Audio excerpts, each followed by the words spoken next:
یہ جو مال خدیجہ ہے اس کی اگر آپ برکت کو دیکھیں تو کیا فرمایا ہے کہ جناب خدیجہ نے ورقہ بن نوفل سے کہا اے ورقہ جاؤ عرب کے امراء و عشاق کو جا کر کہہ دو خدیجہ کے گھر میں حاضر ہوں۔ سب رؤسا حاضر ہوئے اور وہاں بیٹھ کر بی بی نے یہ کچھ جملے فرمایا المالو مالو یا رسول اللہ، خدیجہ کا مال آج سے آپ کا مال ہے، والبیت بیتو یا رسول اللہ، آج کے بعد خدیجہ کا گھر آپ کا گھر ہے۔ اگلا جملہ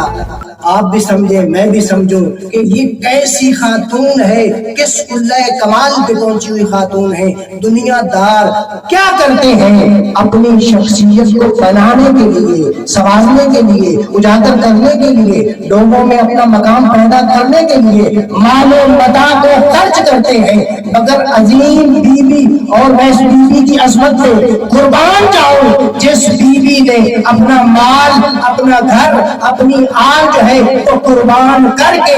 اپنی شخصیت بنائی نہیں بلکہ مصطفیٰ کے سامنے اپنی شخصیت مٹائی ہے۔ یہ کمال ہے، یہ کمال ہے۔ بی بی نے مال دے کر شخصیت کو بنایا نہیں، اور اسی دلیل توجہ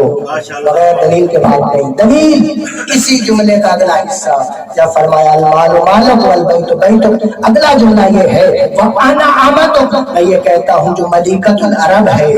جو سیدہ نساء قریش ہے، وہ کیسے ممکن توجہ جو اجتماعی شخصیت میں اگر دیکھا جائے نہ صرف عورتوں میں مردوں میں بھی ممتاز اور بلند رتبے کی حامل ہے، مگر جب خدمت رسول میں پہنچتی ہے تو فرمایا یا رسول اللہ آج سے سارا مال خدیجہ آپ کا مال ہے، آج کے بعد خدیجہ کا گھر آپ کا گھر ہے، آج کے بعد خدیجہ کے غلام آپ کے غلام ہیں، آج کے بعد خدیجہ کی کنیزیں آپ کی کنیزیں ہیں، اور نہ صرف خدیجہ کی کنیزیں آپ کی کنیزیں ہیں بلکہ خدیجہ انا امت خدیجہ بھی آپ کی کنیزیں